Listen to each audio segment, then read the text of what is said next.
Quero dar boa-vinda a você, mulher, na primeira edição do Mulheres Emocionalmente Saudável.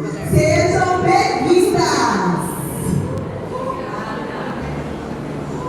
Para darmos início, quero dar os parabéns para você que separou esse momento, essa tarde, para estar aqui cuidando da sua saúde emocional. Investiu em você, deixou tudo lá em casa e veio cuidar da sua emoção.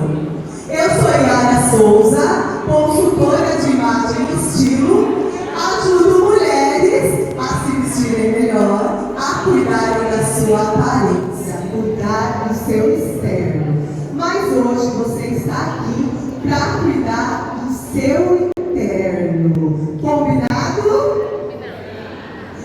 Vamos quebrar? Vamos fazer um quebra-gelo? Vamos convidar todas a ficarem em pé. Vamos fazer uma dinâmica para vocês se conhecerem um pouquinho mais.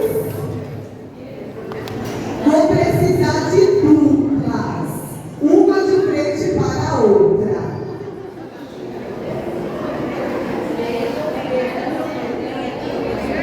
Dupla, uma de frente para a outra.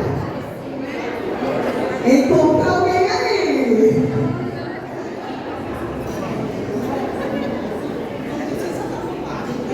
Não precisa ter do lado, pode pegar de trás, na frente. A dinâmica é o seguinte: espelho, espelho meu. Você vai olhar para sua amiga, vai soltar um elogio, mas o melhor elogio. Mas é o seguinte, não é um elogio assim: nossa, como você está bonita. Não, eu não quero isso. Eu quero que você fale daquilo que mais chamou a atenção na sua colega.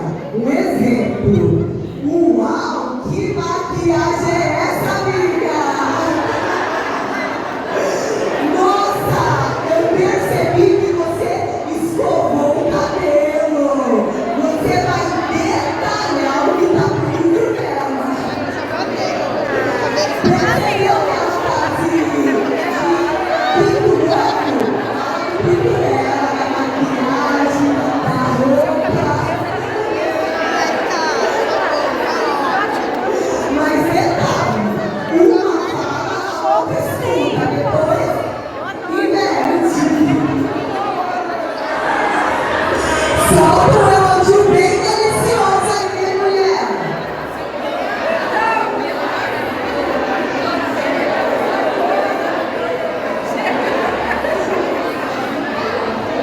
Delícia. Todas falaram? Que delícia! Podem sentar.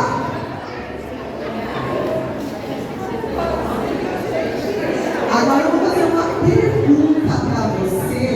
Não precisa responder para mim, tá? Responda para você mesma. Foi fácil soltar um elogio para sua colega? Oi? Que bom! E foi fácil receber? Você conseguiu receber, sentir esse elogio?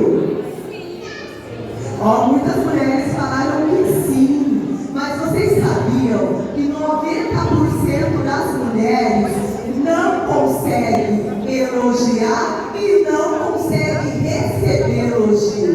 Elas bloqueiam, elas têm medo de receber elogio. E hoje você vai aprender o porquê que muitas mulheres não conseguem receber e nem soltar elogio. Hoje você vai ter aqui ferramentas para te ajudarem nas suas emoções, melhorar cada vez mais. E você escolheu o melhor lugar: estar perto de pessoas que querem evoluir com você.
E dentro desse projeto, porque Mulheres Emocionalmente Saudáveis era só uma palestra, e de repente virou um projeto, gente. E eu vou contar um pouquinho para vocês desse projeto. Esse projeto surge da minha prática na clínica psicanalítica, onde aqui eu comecei a atender várias pessoas, homens, mulheres, crianças, pessoas portadoras de necessidade especial. E um dia eu atendi uma mulher, tá? E essa mulher é uma moça, deitada, é minha filha mais velha, da Ingrid, e ela chegou para mim com muitas dores, passando pelo processo do câncer, e eu comecei a receber várias mulheres passando pelo processo do câncer. Mas essa moça, ela fala assim para mim: eu amei estar aqui na sessão com você, mas é a última vez que eu venho, porque eu não tenho dinheiro para continuar as sessões. Aquilo me revirou uma vez. E eu falei: gente, eu preciso continuar atendendo essa moça. Eu preciso dar um jeito de fazer algo para que essa moça continue as terapias. Vai se curar do câncer por conta das terapias? Não. Mas talvez as terapias possam ajudar a amenizar, passar por esse processo. Então, quando vocês compraram o ingresso Mulheres Emocionalmente Saudáveis, uma parte desse ingresso vai para 2 mulheres que foram sorteadas com câncer para fazer o processo terapêutico até o final do ano. Tá?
Então a gente está sempre se aperfeiçoando, buscando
significa psicanálise, o que é? Aí as pessoas confundem um pouquinho, né? A psicanálise com a psiquiatria, com a psicologia. Obrigada, tem alguma colinha se eu precisar. Com a psicologia. Na verdade, essas três áreas, elas se conversam. Essas três áreas, elas têm o intuito do bem-estar psíquico das pessoas, tá? São diferentes, porém se conversam, se completam. Por exemplo, a psicoterapia, muitas vezes ela é um complemento, um acompanhamento. Às vezes a pessoa não está muito bem, está muito desequilibrada, não adianta ir lá para mim no consultório e falar, eu quero fazer análise. Se a pessoa estiver muito descompensada, primeiramente ela precisa procurar um psiquiatra, e aí a gente vai fazer as psicoterapias, né? Não é de uma forma irresponsável, mas é de uma forma científica que ocorre o tratamento da psicanálise.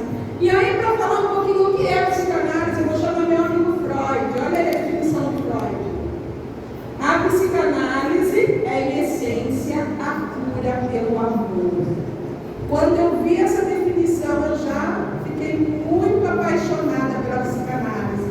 Aliás, a psicanálise foi um divisor de águas na minha vida, onde eu aprendo que acolher e amar é cura, né? Então, muitas vezes, pessoal, vocês não precisam ser psicanalista, não precisa ser psicólogo, não precisa ser grande profissional, mas o fato de você acolher, o fato de você ouvir e de você amar, pode ter certeza que você vai fazer muita cura, viu?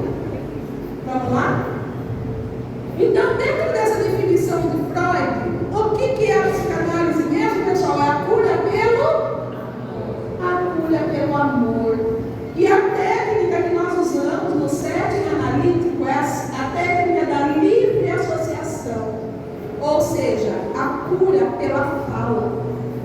Nós precisamos falar dos nossos sentimentos, precisamos falar das nossas dores, precisamos falar daquilo que nós estamos sentindo. Então esse é o símbolo da psicanálise. Você vê ali, né? Os pensamentos todos emaranhados, conforme ele vai falando. O nosso paciente, ele vai encontrando a cura. Muitas vezes, conforme você vai falando, você já vai elaborando, entendendo, compreendendo seus problemas, e aí você vai fazendo a sua conclusão. Então, o terapeuta é aquele que vai te acolher. Primeira coisa, nós vamos acolher. Nós vamos entender qual é a sua dor. É a dor do luto? É a dor de uma separação? De repente, a dor de... São tantas dores, né, gente? Tantas angústias. Vai falando aí outras. Dor do quê? Vamos lá, gente. Rejeição. Aí nós vamos falar sobre a rejeição, né? Então, a primeira coisa que a gente faz é acolher e ouvir, sem julgar. Nós não estamos ali no consultório para julgar quem está certo, quem está errado. Não, nós vamos ouvir. Tá? Então, a cura, segundo Freud, vem pela fala. Autoconhecimento. Então, iniciando pelo autoconhecimento. Hoje está na moda, né, falar sobre autoconhecimento. Só que, gente, autoconhecimento não é só um conceito que a gente encontra lá na internet. Abre o Google e fala assim, autoconhecimento é eu saber que a minha paleta de cores é o rosa. Yara, me perdoe, cadê Yara? Isso não é autoconhecimento. Autoconhecimento é eu saber que eu gosto de tal função, eu gosto de tal profissão e não gosto dessa. Isso não é autoconhecimento, faz parte, mas não é. Muitas vezes nós não estamos preparados para exercitar o autoconhecimento. Na minha definição, autoconhecimento é um mergulho para dentro de si. Muitas vezes, quando nós mergulhamos dentro de nós mesmos, nós encontramos coisas que a gente não gostaria de encontrar. Tá? Então, isso que é autoconhecimento. É um mergulho para dentro de si. E nessa viagem para dentro de si, nós vamos lá na nossa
da vida intrauterina.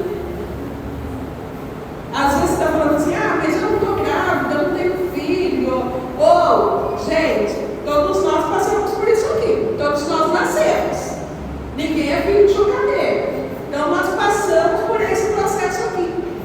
E quando eu estava pensando no conteúdo desse trabalho, eu falei, gente, como é importante explorar isso com a mulherada, né? A gente pensar um pouquinho na nossa vida intrauterina.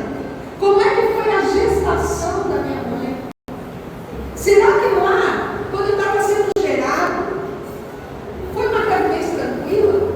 Será que na formação da minha instância psíquica, como é que foi isso? Então é muito importante. Qual a importância do vínculo da mãe com o bebê para a vida adulta? O que vocês acham, gente? Quem vai ser um adulto mais seguro, um adulto mais nutrido emocionalmente? Aquele adulto o qual a mãe, né, segurou com amor, olhou no rostinho daquela criança para amamentar ou para dar uma mamadeira, ou aquela criança foi segurada de qualquer forma, né? Não precisamos nem responder isso. Winnicott, Donald Winnicott, ele foi um pediatra e psicanalista. E ele achou tão importante essa fase da vida que ele fez exatamente o que eu estou fazendo agora. Trouxe numa linguagem bem simples para as parteiras, para as enfermeiras, a importância desse momento aqui, ó, o vínculo da mãe com o bebê com a idade adulta.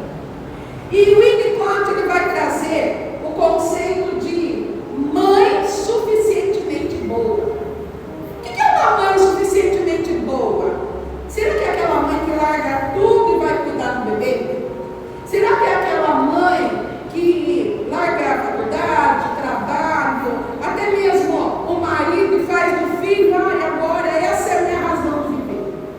Ou será que é aquela mãe que não está nem aí, nasceu, mas eu vou cuidar da minha filha, tá? Vou socorrer aí primeiramente essa criança e depois vou seguir a vida. O que vocês acham? Cadê a área com o microfone? Área, quero pedir a sua ajuda. O que vocês acham que é mãe suficientemente boa? E aqui não tem certo ou errado, tá, gente? Nós estamos juntos para aprender. O que é mãe suficientemente boa? Quem quer falar isso? Quem quer dar uma opinião? Belezinha. Aqui, ó, ela. Fale seu nome, meu amor. Daniele. A Daniela, ela vai falar para nós o que ela acha que é uma mãe suficientemente boa. O que é essa mãe, Daniela? Eu acho que dentre esses dois exemplos, achar o meio termo. Eu acho que o meio termo, eu não sei se eu diria suficientemente boa, mas eu acho que, na minha visão, uma mãe que consegue esse equilíbrio, ela tem as duas partes. Ela se olha, se enxerga, entende que ela é uma pessoa, ela está vivendo um novo ciclo, e ela tem que, né, a criança tem uma demanda maior, e penso eu que no comecinho ali, quando o bebê é mais dependente, o foco maior da mãe está no bebê, conforme a criança vai crescendo, a mãe vai entendendo que existe a mãe, mulher, esposa, profissional e tudo mais, e existe a mãe ali. Eu acho que é tempo de qualidade. Quando ela está com o bebê, ela está com tempo de qualidade, e eu iria nesse meio termo, sabe? Não nem uma coisa nem a outra. Palmas para a Daniela, gente.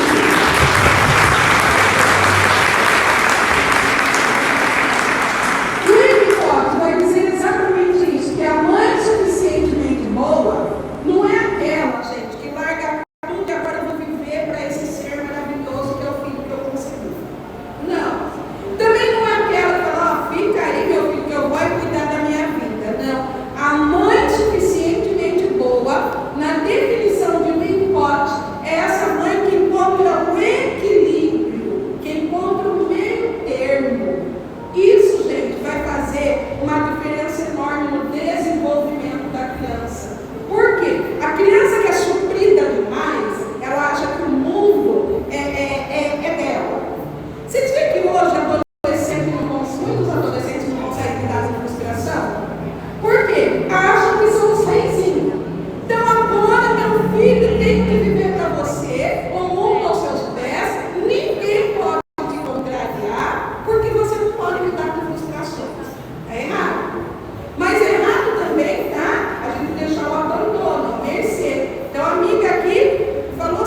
certinho, parece que ela já leu o Winnicott, hein? Porque é isso que ele fala. O meio termo, o equilíbrio é que faz a diferença. Tá bom? Vamos passar ou vocês querem falar mais alguma coisa sobre? Então vamos lá. Os problemas vivenciados na infância e as cicatrizes emocionais comprometem a qualidade da vida adulta. Então, desde lá da fase embrionária, de quando a criança é gerada no ventre, depois que começam os primeiros sentimentos e pensamentos, tudo que essa mãe passa, essa criança começa a entender, né? E aí, gente, vem a primeira frustração do ser humano. Quem chuta? Qual é a primeira frustração do ser humano? Qual é a primeira frustração? Hã? Qual é a primeira frustração que nós passamos? Ser rejeitado? Quando será que o ser humano se sente rejeitado? Será que é ser rejeitado? Qual é a primeira frustração? Gente, a primeira frustração, o abandono, também é uma frustração. Mas a primeira frustração do ser humano, gente, é o nascimento. É o nascimento. Pare para pensar um pouquinho, não é, Deus? O ser está lá sendo gerado, ele está lá de boa, ele está lá quietinho. Uma luz que tem, eu não sei se tem, né? Nós vamos pensar que a luz ali do ventre é a luz do útero, é a luz suficiente que ele tem para ele.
escola, o primo, tá? Então esses são os pais. Se a criança ela é humilhada pelo Zezinho da padaria, que ele vê uma vez na vida, outra na morte, isso não pode nem trazer sérias consequências. Mas se a pessoa, a criança é rejeitada ou ela é humilhada por um professor que para ela é uma referência, isso pode trazer sérias consequências. Pelos pais, que também é uma referência dessa criança, isso traz sérias consequências. Então, a rejeição, a humilhação e a injustiça na infância, principalmente por pessoas que são referências para nós, pode muito bem, hoje, ter sido a razão de nós termos certas inseguranças, certos medos, não dominarmos muito bem certas situações. Pode ser originário da infância. Ok? Vocês querem falar alguma coisa, perguntar alguma coisa, colocar alguma coisa, acrescentar? A Yara já está até com o microfone no pezinho lá. Não? Tudo bem? Então vamos embora. Tudo bem até aqui então? Bora pegar uma ponte para o próximo assunto.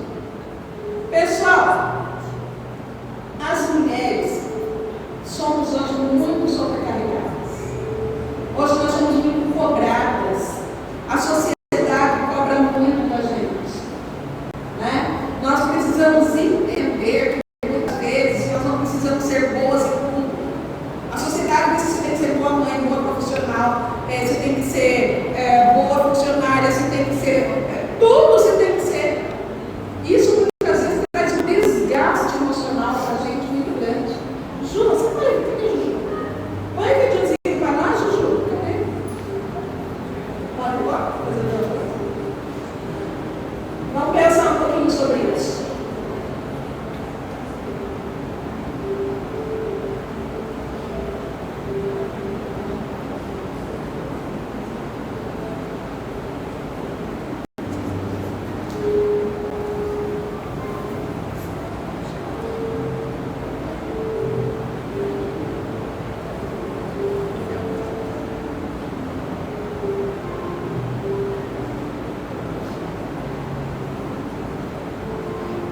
Psicossomáticas, as doenças que elas provêm nossa psique, mas elas já começam a afetar o nosso corpo, tá? Então nós vamos conversar um pouquinho sobre isso através do vídeo.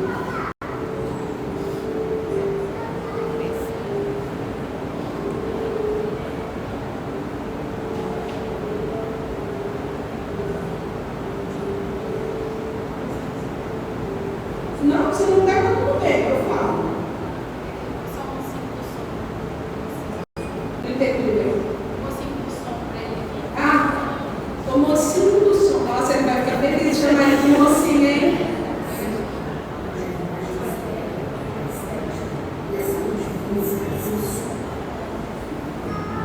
A gente vive uma época assim igual, onde a imagem externa, a estética e a saúde física são supervalorizados, mas estar bem vai muito além do físico. Olha um pouquinho só. Tá dando para ouvir, né? Tá falando sobre a imagem, a estética. A sociedade nos fala muito sobre isso, né? A sociedade nos impõe um estereótipo de beleza. Por muito tempo,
Aí você vê ela um vestido maravilhoso.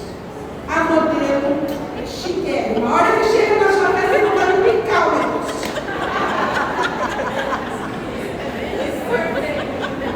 Né?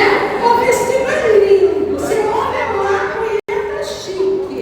Mas por que não funcionou comigo? Olha assim, né? Gente, a gente brinca, mas isso na nossa psique traz uma rejeição para a nossa imagem. Se a gente não tomar muito cuidado com a mídia, nós começamos a nos sentir a última bolacha do pacote.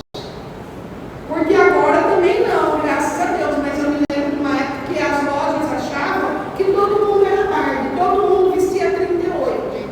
E aí a gente chegava nas lojas e falava, gente, nossa, né? Não tem pra mim. E isso ia trazer uma frustração para nós enquanto mulheres. Ia trazer feridas na alma. Quando não, a vendedora, né, municipal, olhava assim, falava, é pra você.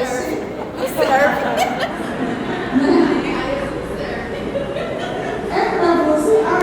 Essa loja não tem. Né, gente? Fala sério, a gente brinca, mas não é uma situação agradável.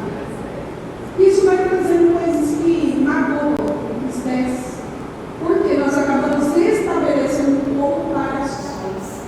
Então nós não, uma coisa aí para a nossa saúde emocional, não estabeleça comparação.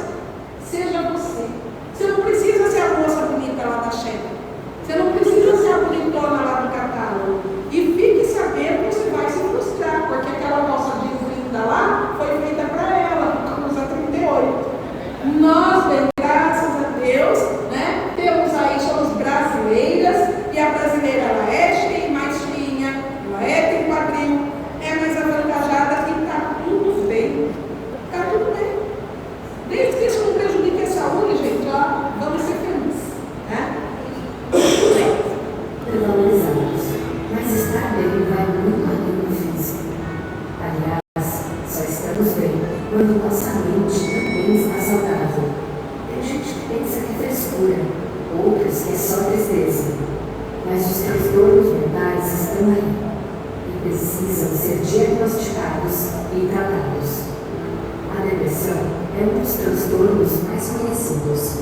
Cada vez mais recorrente, já está sendo chamada de mal do século.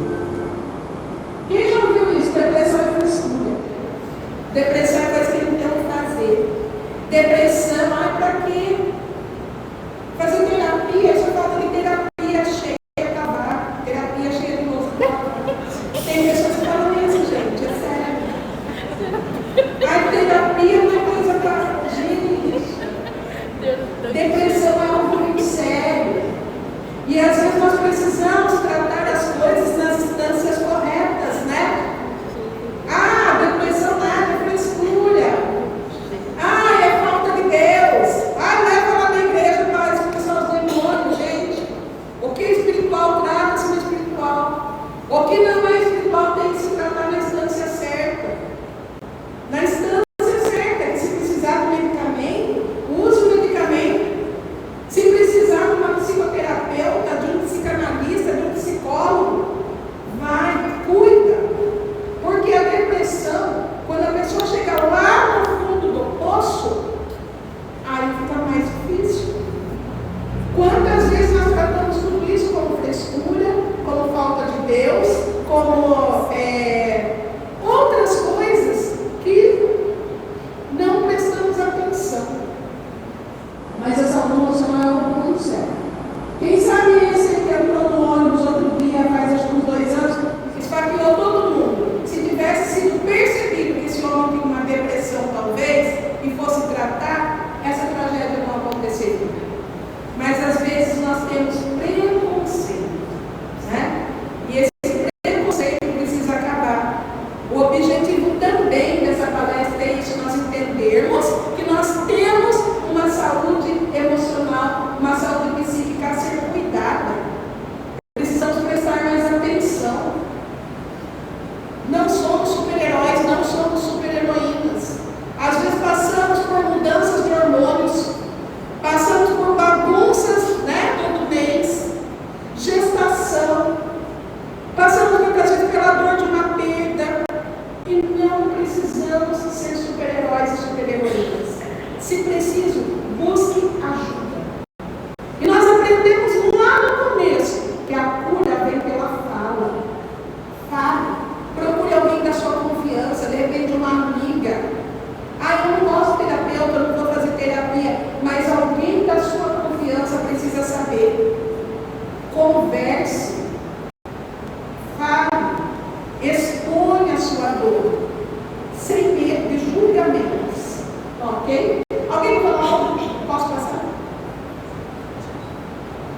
Depressão é um distúrbio mental que gera um sentimento de tristeza profunda e um desinteresse por todas as atividades diárias.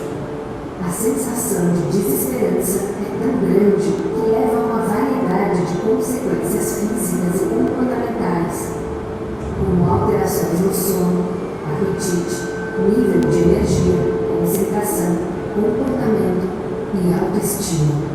A depressão pode ainda levar a pensamentos suicidas. Outro transtorno bastante comum é a ansiedade. Então, antes de nós passarmos para a ansiedade, vamos lembrar um pouquinho sobre isso, da depressão. Então, tudo isso pode acontecer. A pessoa pode perder o apetite, ou, de repente, o contrário, começar a comer desesperadamente, comer compulsivamente. Da depressão pode vir uma ansiedade, um transtorno alimentar. Não quero comer mais, ou, de repente, começa a comer excessivamente, obesidade. Então, tudo isso precisa ser observado. Às vezes tem pessoa que fala assim, fulano está comendo demais. Mas por que será que esse fulano está comendo demais? Será que não existe uma dor ali? Será que não existe uma causa emocional? Será que a pessoa não está comendo as suas emoções?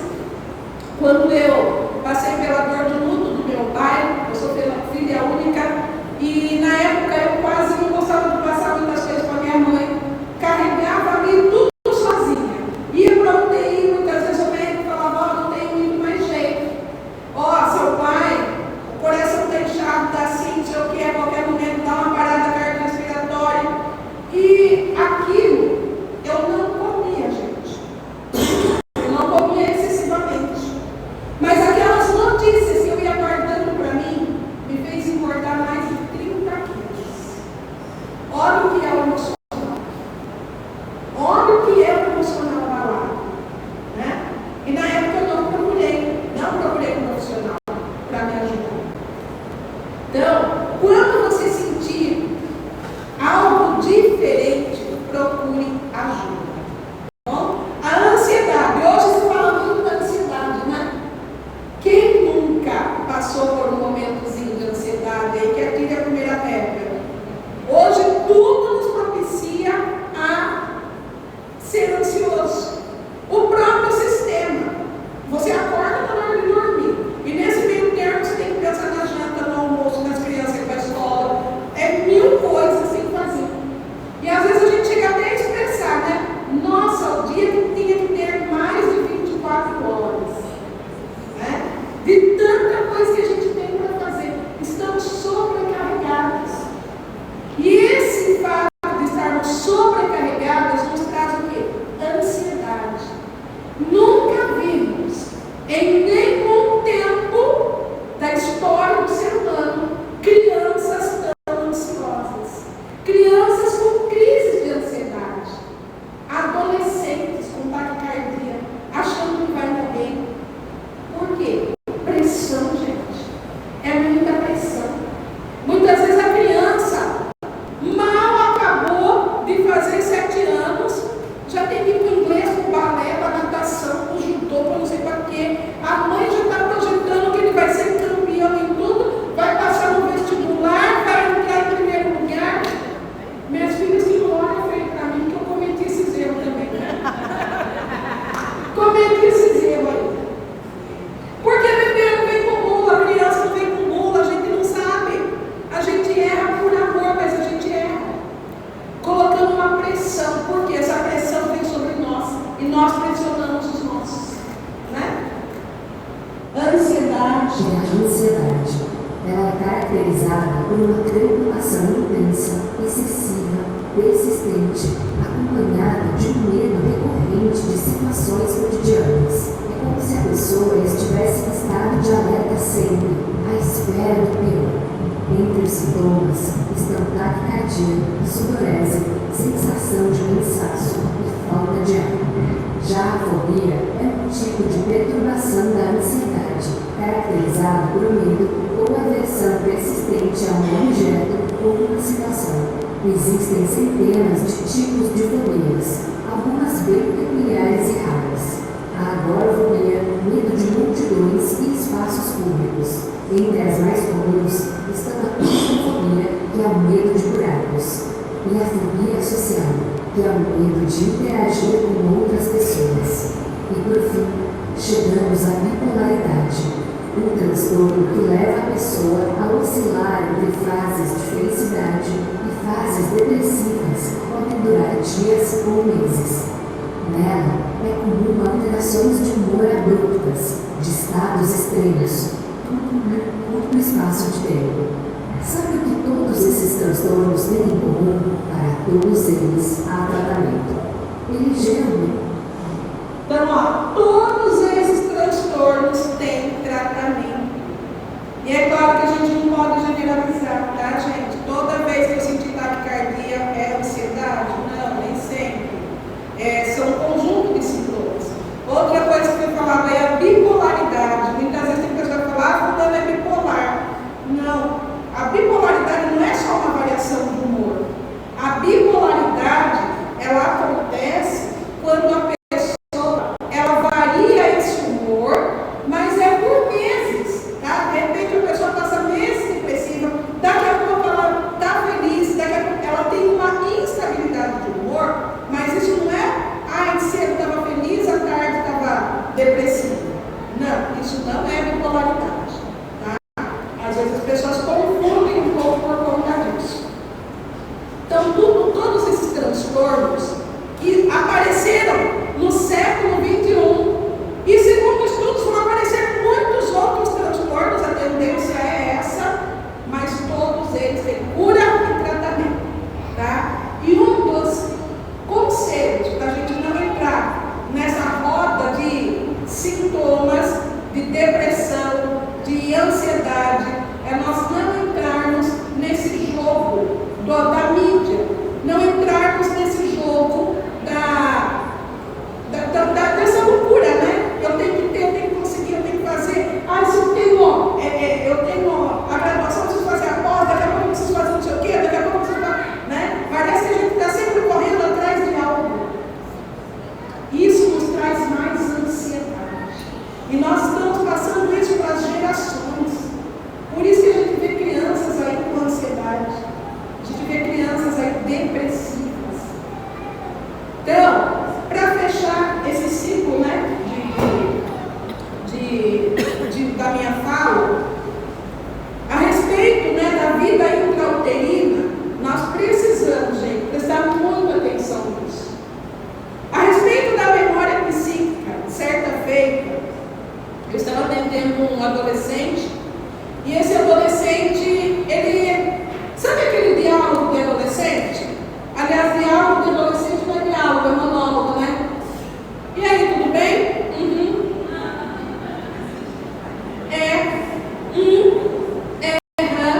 Né? O adolescente não é diálogo, é monólogo. E aí, quando começa dessa forma, a gente procura outras técnicas para atingir, né, o objetivo ali, que é entender a dor e a angústia do paciente. Quando eu vou para essa outra técnica, eu pedi para ele assim, faz um desenho para mim. Ele falou, não posso me desenhar. Eu falei, fica tranquilo, eu não estou preocupado com a estética do desenho, se você vai desenhar bonito ou feio. Eu gostaria que você fizesse um desenho para mim. Quando esse menino faz um desenho, ele faz uma barriga de grávida e uma bota chutando essa barriga. Eu falei, opa, tem coisa aí na gestação dessa criança, desse menino. Chama essa mãe. Falei, mãe, como é que foi a sua gestação? Essa mulher começa a chorar copiosamente.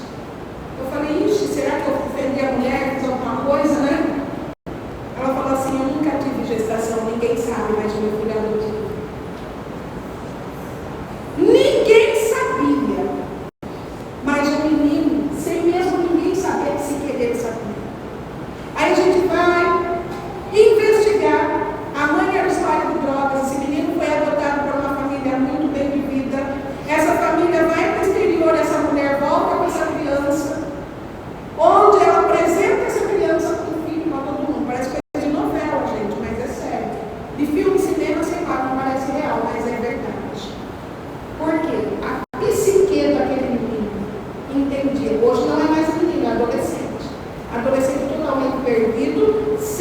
saber da sua história, não consegue se concentrar nos estudos, tem tudo, porém não se satisfaz com nada.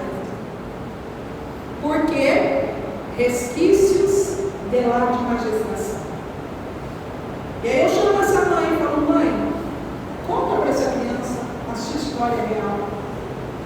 E aí fomos nesse processo, que está sendo muito doloroso até hoje, por conta de uma gestação que foi, começou ali o processo da rejeição. Então, gente, o adulto hoje inseguro, o adulto hoje triste, o adulto hoje depressivo, muitas vezes pode ter raiz lá na infância, ou melhor, lá na vida intrauterina. Então, nós precisamos conversar sobre isso, tá bom? Nossa, já é quase na hora da gente. Então, nós já falamos, das doenças psicossomáticas. Não seja refém de dores emocionais. Observe as suas reações. Lide com emoções positivas, está tudo bem. Tem dia que a gente tem raiva, tem dia que a gente tem medo, tem dia que a gente tem vontade de sumir. E está tudo bem, não precisamos ser super-heroínas o tempo todo. Não somos. Não reaja a todas as situações. Não haja com rapidez. A vida moderna exige isso de nós. Levanta, está na hora de dormir. Mas nós precisamos desacelerar. Controle a ansiedade, tenha empatia. Se alguém falar para você sobre depressão, não ache que é frescura. Se alguém teve uma perda, acolha, ouça, abrace. Conheça os seus limites, Não somos mulheres maravilhas, nem precisamos ser. Temos nossos limites. É isso, pessoal. Muito obrigada pela paciência de me ouvir.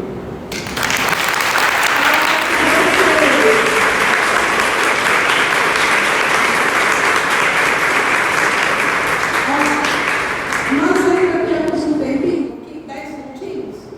Estamos dentro do horário? Oh, maravilha, gente, como eu gosto de ser pontual. Nem sempre eu consigo, mas eu gosto. Eu queria saber se alguém tem alguma pergunta, alguma colocação. Nós já vamos para o sorteio. Ninguém, gente? Ninguém quer falar nada? A pastora Cátia tem uma pergunta.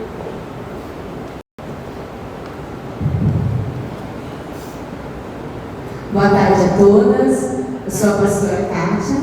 Eu tenho uma dúvida sobre a questão emocional. Eu conheço pessoas que ela ama o seu cônjuge, o seu parceiro, Só que quando vem o filho, ela não consegue mais amar a esposa ou o marido, só ama a criança. Será que é por causa da gravidez? Eu consigo entender isso. Eu conheço umas 3, 4 pessoas que são assim. Quando o filho nasce, acaba o casamento. Sim. Depende muito, Cada caso é um caso, gente? A gente não pode generalizar. Mas normalmente é o primeiro filho. Normalmente isso acontece no primeiro filho. Depois do segundo, terceiro, a gente já não tem mais esse amor todo, não. A gente fala: Jeová, vai fechando as comportas aí, tá bom já. Mas quando nós temos o primeiro, gente, é tudo muito novo. É um universo novo para a mulher, A tendência é a gente rejeitar o parceiro, rejeitar o marido. Isso não é voluntariamente. Isso é de uma forma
Ele encaminha para um psiquiatra, para um psicanalista, para um psicólogo, para que ajude a fazer esse trabalho, porque faz parte da escolha. Muitas mulheres não passam por isso, mas outras passam. Eu confesso que eu passei. Na minha primeira gestação, minha primeira filha, eu achava que, meu Deus, nossa, né? Tudo era. Depois você vê que não, gente, não é isso. Quando chega o segundo, você fala, nossa, como eu estava enganado. Né? Aliás, eu falo a verdade, a frustração já começou nos primeiros meses que eu não conseguia dormir mais. Né? Aí eu já falei, opa, já entendi que não somos um. Mas é um processo, viu, pastora? É normal, mas essa normalidade tem um tempo. Se esse tempo dura, esse ginecologista tem que caminhar. Mais alguém? Falou alguma coisa? Fala algo, colocar algo.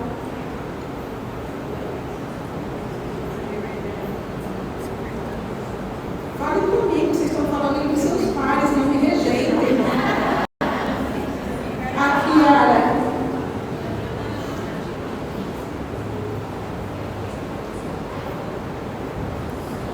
Boa tarde, meu nome é Carmen.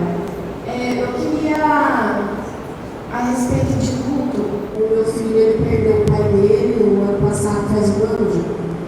Só que eu fiquei meio preocupada porque na época eu estava gestante, eu já estava de 36, 37 semanas da minha filha. E a gente foi no velório e tudo, só que eu achei estranho que ele não chorou em nenhum momento. Ele não vi nenhuma expressão dele assim.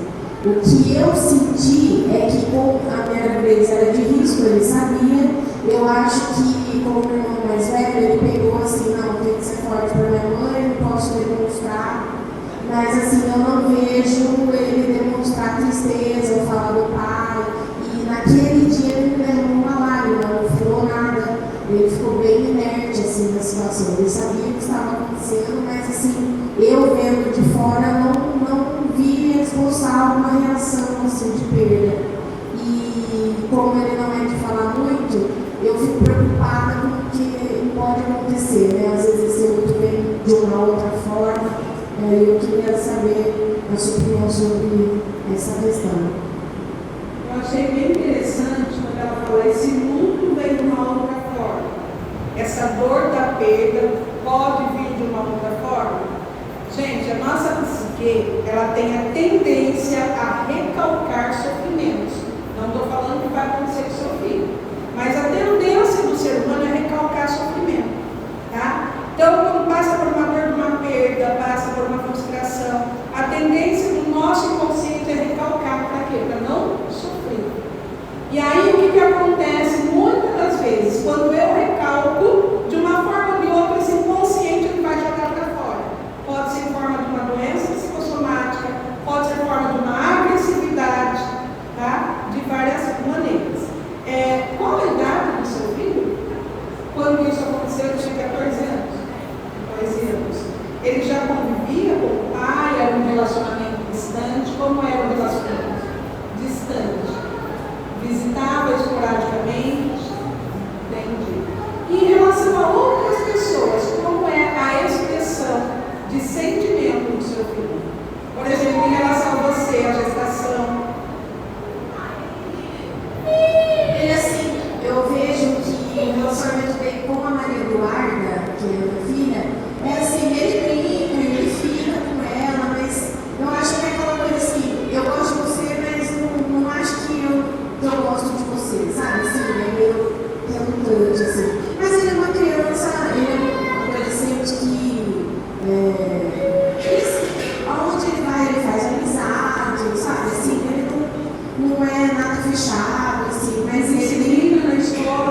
o relacionamento que ele tinha com o pai, se esse relacionamento era conturbado, era tranquilo, qual era o papel da figura desse pai na vida dessa criança.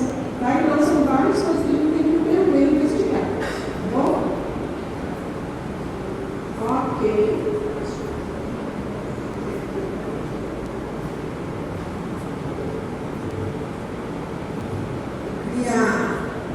Falar sobre pensamento acelerado. A síndrome do pensamento acelerado. Eu tenho síndrome do pensamento acelerado.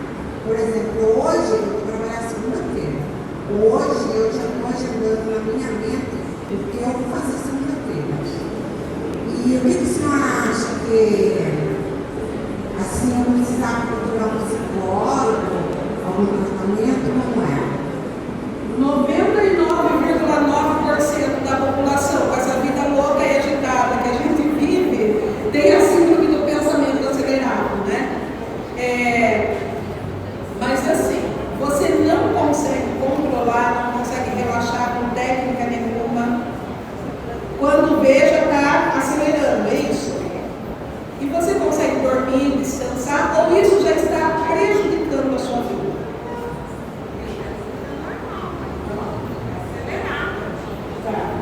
Mas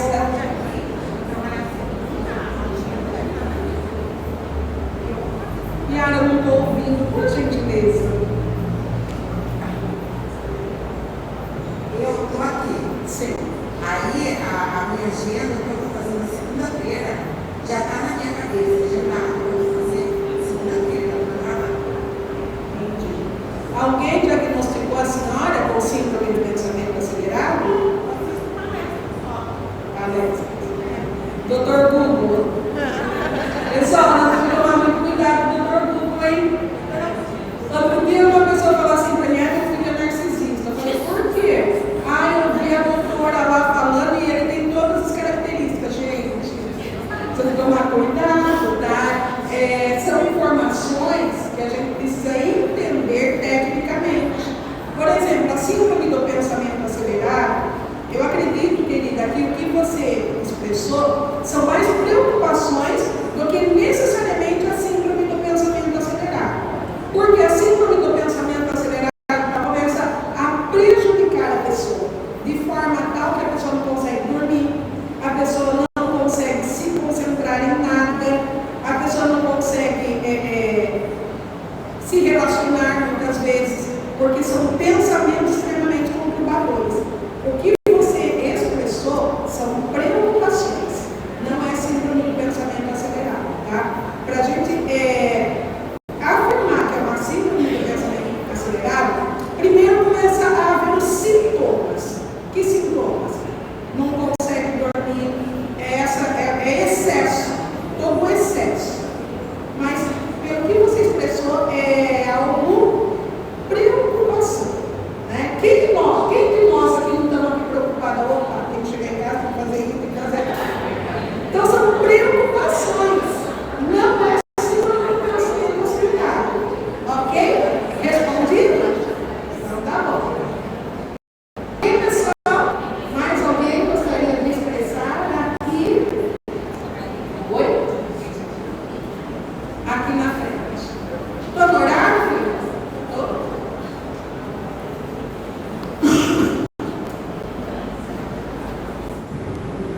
Olá, Oi. meu nome é Vanessa. Você já dormiu? Eu já estive na sua vida. Legal. E o meu caso é o seguinte: eu vou falar sobre o que acontece no passa comigo. Meu pai, ele é separado da minha mãe, já faz mais de 15 anos. Porém, hoje eu sou a mãe do meu pai. E todos os problemas que ele tem, eu que me carrego, né? Sobre mim.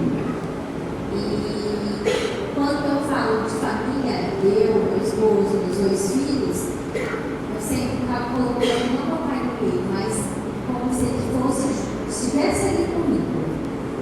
Todos os problemas que ele tem, 24 horas, Vanessa, isso me carrega super demais, 100%. E às vezes isso me afeta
absurdamente de ficar 15 dias bebendo.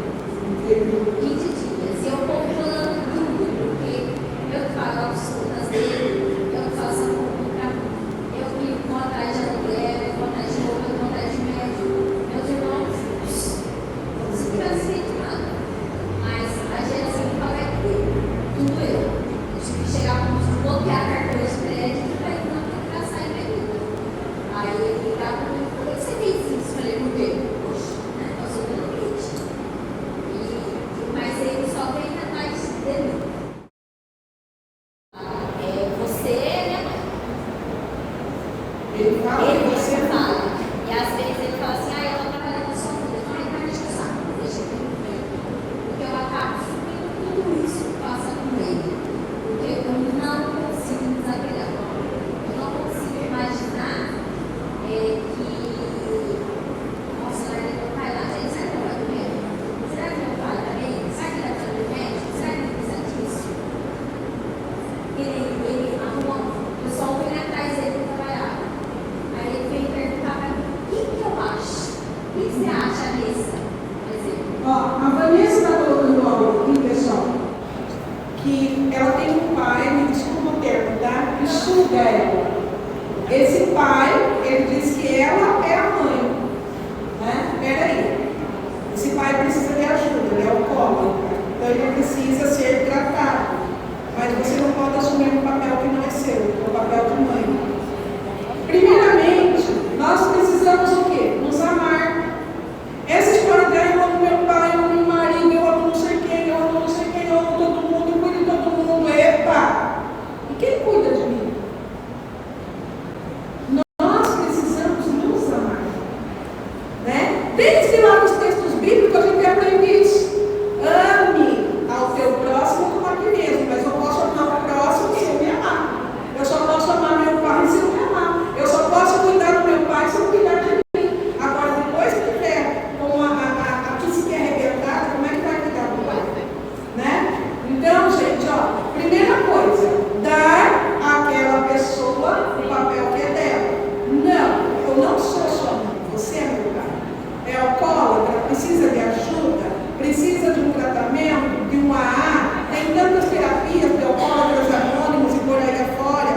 Então precisa procurar ajuda para esse pai, primeira coisa. Tá? E não é você cuidar dele, é você fazer ele entender que ele precisa de ajuda. Essa ajuda a qual você não pode oferecer. Senão você vai se desgastar, vai desgastar o relacionamento familiar. Eu falo isso com muita propriedade, porque eu sou filha de alcoólatra, meu pai também foi alcoólatra. E houve um momento que eu tive que ser muito egoísta na minha vida e entender que se eu não cuidar de mim, porque se eu não cuidar de mim, eu não posso cuidar dos outros. Tá? Então a primeira coisa que você tem que fazer é cuidar de você, fornecer ajuda para esse pai, ver se ele entra numa área, numa alcoólatra anônima, numa associação, alguma coisa desse tipo. Geralmente as pessoas que são alcoólatras não admitem que são alcoólatras e precisam de ajuda. Admitem. Só que aí a gente já fez o nosso papel. Né? Olha, pai, você é alcoólatra, precisa de ajuda. Você está arrebentando sua vida e acabando com a minha. Não quero ajuda, filha. Entrega para Deus, vai viver. Né? Pode ser, parecer muito frio calculista falar isso, mas é verdade. Tá? Então é isso, pessoal. Ok? Não sei se respondi, mas é por aí, senão você vai se desgastar. Sorteio agora? É?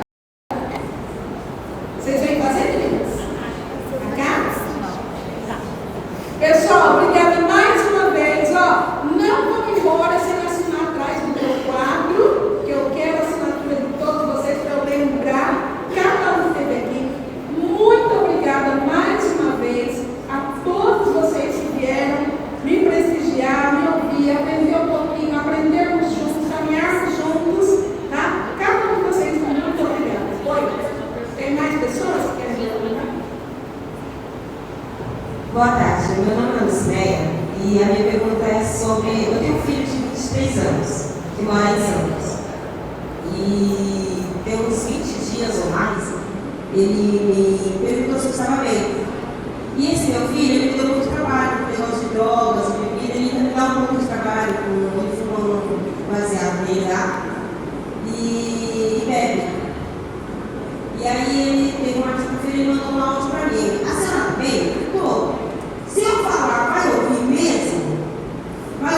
ouvindo? Desse jeito. Eu falei para ele, fala filho, eu estou bem, pode falar. Isso foi um dia, depois de um feriado do dia 8. E eu tinha acabado de fazer uma faxina na minha casa às 7 horas da noite. Deixa eu te interromper só um minutinho. Olha a fala do filho dela. Se eu falar, vai ouvir ouvindo. O que será que é ouvir ouvindo? Ouvir e entender, né? Ouvir e entender, ouvir com atenção, ouvir com amor, ouvir com dedicação, né? Isso que é ouvir ouvindo. E aí eu falei pra ele, filho, eu tinha terminado, né? E eu tinha posto um vídeo de tranquilidade, assim, com a menininha muito contigo, eu estava cantando, dançando, e eu postei o vídeo, tinha posto no Instagram. Isso logo depois que ele veio fazer essa pergunta, ele falou assim, a senhora sabia? Eu falei, tô, filho, pode falar. Ele, então tá bom, então vai. E mandou um áudio, minha sobrinha tá aqui do lado, que deixou eu ouvir o áudio. Na hora ele deu um estado de choque, eu como mãe, eu parecia que já tinha perdido ele. E ele falou assim, essa é minha vida, não presta, minha vida não sei o quê. Saiu um caminhão em cima de mim. Falou que tinha que pagar as contas dele, que tinha recebido o dinheiro que tinha pagado as contas dele. E que ele resolveu apostar o dinheiro que o Vicente tinha sobrado e estava sem dinheiro para poder passar um fim de semana tranquilo. E acabou perdendo dinheiro na aposta que ele fez. E que ia se matar, que era melhor ser amigo do diabo do que ser amigo de Deus. E que estava totalmente revoltado. Conclusão, tirou o meu sossego, desligou o telefone, não falou mais comigo, não falou mais nada. E eu entrei como mãe, eu entrei em desespero, de longe, né? A gente não consegue fazer nada. E eu já comecei a achar, falei, meu Deus, o que eu faço agora? Eu falei, calma, não responda nada agora, fique tranquila, não responda nada, fique calma. E nisso tirou o meu sossego, porque eu passei a noite toda sem dormir, fiquei ansiosa, tive uma crise de ansiedade muito forte, porque eu teve que tratar, que atacou a minha. Então foi uma coisa muito bagunçada, bagunçou muito comigo. E no dia seguinte eu mandei uma mensagem para meu marido e falei, olha, ela vai trabalhar, liga para sua mãe, vê como que vai pensar, porque dependendo da situação, eu estou passando hoje, porque eu me preocupo que ela mora, ele mora com ela, é a avó. E eu falei para ela, me preocupo com a saúde dela, vê como é que tá. E ele falou para mim essa ideia, eu falei com a minha mãe disse que o Hélio passou a noite inteira tranquilo, que ele está calmo, que ele está super bem. Então eu quero entender, isso foi uma atitude dele para mexer no meu psicológico ou era coincidência? Isso foi porque já uns dias atrás havia pedido dinheiro e eu disse não. E realmente não tinha como mandar dinheiro para ele. Não tenho, não vou mandar. Então ele mandou esse áudio. Eu tenho para ver se foi mexer no psicológico mesmo. Você, como mãe de pessoa que faz uso de drogadição, você tem algum acompanhamento e sabe como lidar com a situação? Não tem. Tá, porque pessoas que fazem uso de drogadição, ela tem muito essas técnicas de manipulação. Então a família tem que ser muito bem assistida. Tá? Aqui em Piracicaba nós temos o amor exigente. É algo que nos dá estratégia para conhecer como lidar com situações como essa. Porque geralmente pessoas que fazem uso de drogadição e de alcoolismo são muito chantagistas. E a gente tem que ter estrutura psicológica para lidar com isso. Tá? Geralmente é muito difícil a pessoa fazer esses tipos de ameaça e cumpri-las. Porque o objetivo dela não é se matar, é resolver o problema dela, que é ter dinheiro para se drogar. Tá? Então tudo isso vocês vão aprender lá no amor exigente. E assim, eu fico muito bagunçada, porque a minha filha até vê, eu fico com crise de choro, eu fico nervosa, aí já vem aquela sensação, eu sou uma mãe ruim, porque eu não tenho só ele, eu tenho 4 filhos. Tenho 2 menores de 16 e de 11, uma moça de 19 anos. Então assim, eu fico sem saber como lidar com os outros, eu fico já sofrendo com os mais novos, por causa da situação. Então, assim, uma pessoa que tem alguém na família que faz uso de drogadição, a família toda tem que fazer terapia, a família toda tem que ter uma estrutura para mexer com esse problema, porque senão desestruturar para a família toda. E aí você desencadeou uma doença que nós chamamos de doença psicossomática, né? Que pessoa a ter taquicardia, ânsia